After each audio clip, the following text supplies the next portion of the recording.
Yo, what's going on, everybody? It's your boy Naruto Explain here, bringing you guys another Boruto Naruto Next Generation discussion on the fallout from Boruto Chapter 80. And today I wanted to talk to you guys about why, for as disgustingly broken as Kawaki appears to be right now, we haven't fully scratched the surface on his true power, and why I so strongly believe there is one more power at his disposal that Kawaki has not yet used. Now, you might be saying, wait, we've literally seen Isshiki's powers a few times in battle, so what exactly are you talking about? And I'd say you need to pump the brakes for a second, because while it is true that we have seen Isshiki's powers used in combat a few times, I don't think we've seen everything, and I strongly believe that Kawaki is the only one who can use the last power of Isshiki Otsutsuki that we've yet to see in combat. So let's look at why I say this is the case. When Jigen fought against Naruto and Sasuke, we saw the definition of a hard counter on display. You name the jutsu and Jigen was a hard counter for it, to a point where I'm going to risk dredging up PTSD on a severe level from Naruto and Sasuke fans during this segment, because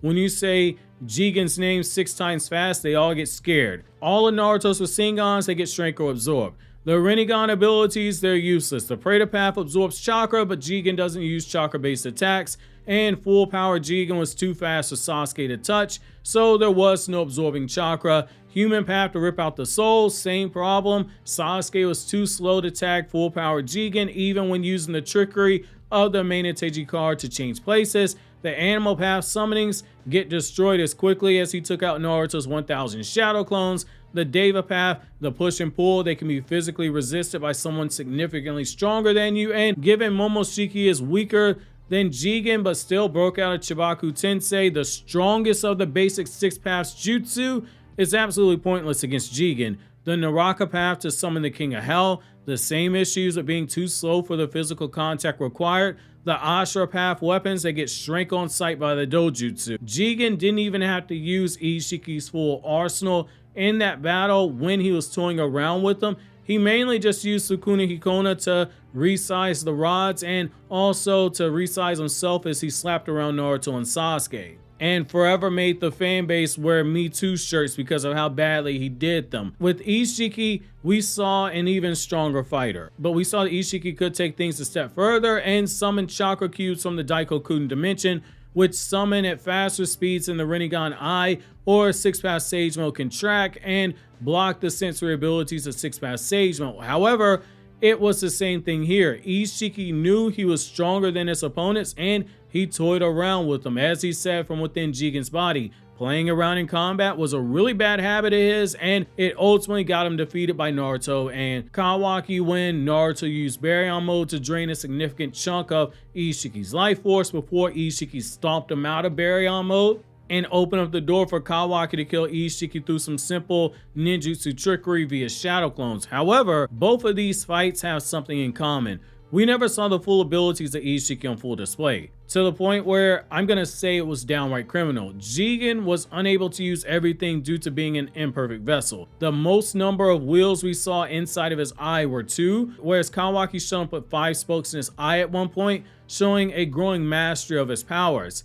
Isshiki, on the other hand, was pressed for time inside of a dying body, and by the time it came for him to get serious and stop playing around because Naruto's using Baryon mode, the panic set inside of his body because he could see Baryon mode was draining away his lifespan. At that point, logic and reason went out the window as desperation began to dictate his movement, something that Kawaki even mocked him for. While we have seen Kawaki use Isshiki's powers at a growing rate and an impressive rate, here's the thing to keep in mind. Kawaki does not have the stamina or the chakra control yet to use those powers without tiring out after a short period of time. He's still learning. He's using the powers at a much shorter rate than even Jigen was able to do, despite the fact that Jigen was an imperfect vessel. Kawaki's dojutsu is still maturing. While Isshiki was resurrected inside of Jigen, the body was defunct and not fit to properly house Isshiki's chakra. You can make the argument due to this, Isshiki never used his full power in that fight because the body was barely hanging in there. And I want you to think of it like this. It's just like driving a car with a bad water pump. The water pump being bad is going to cause problems. You might not see it right away, but it's coming. You can't push the car like normal. You have to do easy driving. You have to do low mileage driving. But eventually that bad water pump will lead to the engine overheating in the summertime of freezing in the winter, which leads to damage in the gaskets, the cylinder heads, and the pistons, and oftentimes it will lead to a whole complete engine failure if it's not addressed. Isshiki was back, but he was basically in a car with a bad water pump, and baryon mode forced that engine to overwork itself and ultimately get destroyed and fail. Kawaki does not have those problems. Right now, he's currently in a position where the body he has can use Isshiki's power without problems. Any shortcomings strictly come to user error because he has poor chakra control and he's still learning how to effectively use his power. This brings me why I believe there's a different power for Isshiki we haven't seen yet. If you guys remember when the manga first showed us Isshiki, I brought up the concept of a Sage of 8 paths because of the noble 8 trifold path and the Dharma wheel design that we saw. I talked about there being potentially 8 powers that Isshiki had when we looked at each of these. However, when you do some digging into the Isshin-boshi folklore that inspired Isshiki and his powers, you notice a few things the further you dig. So with the Isshin-boshi folklore, it's something that existed before it was even called that, i.e. Isshin-boshi. If you go well before the Muromachi period of Japan, which is where the Isshin-boshi folktale really began to pop up in modern times, the tiny child stories actually originated from Sukuna Hikona, which just happens to be the name of one of the jutsu for Isshiki's dojutsu. It breaks down into basically small earth male god.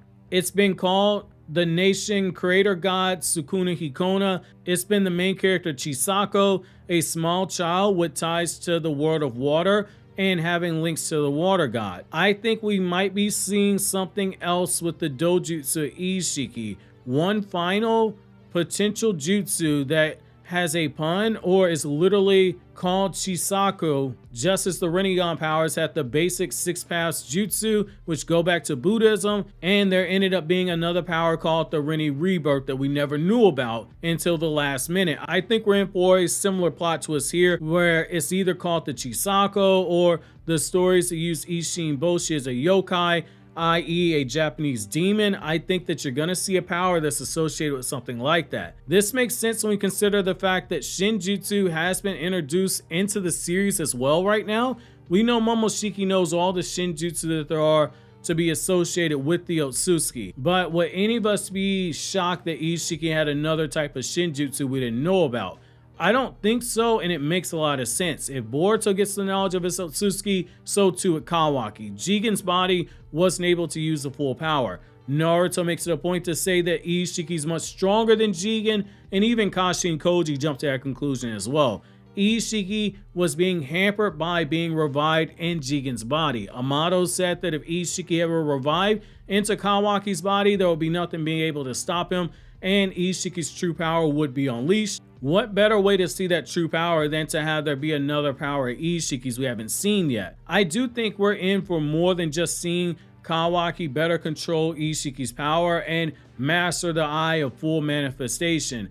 I think we're due for a subversion of our expectations. Eyes having hidden powers that come out of nowhere, it isn't a thing for Naruto. We've seen it before under the guise that the true owner of eyes will be able to unlock the full power. The same thing applies here. The true body of an Otsutsuki being able to unleash its true power makes a lot of sense if done narratively in this way. That being said, I'm so curious to see what you guys think about all this. Do you think that Kawaki has one more power that belongs to Isshiki that can only be manifested once he gets all spokes of the Dharma Wheel Eye, and because his body can use Isshiki's full power without breaking down? Or do you think that we've seen everything that we're ever going to see out of Isshiki's dojutsu? While you think that over, click here to watch these other Naruto Explained videos.